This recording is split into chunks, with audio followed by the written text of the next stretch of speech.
These are the silicone molds we're going to learn about today. They are very good for making cupcakes. As you can see, that's how they look like.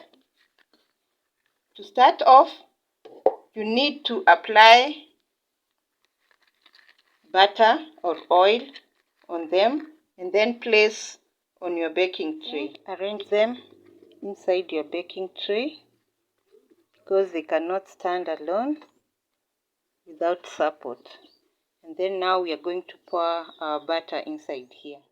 I reduced my silicone molds and this is what I have, and into the oven it goes.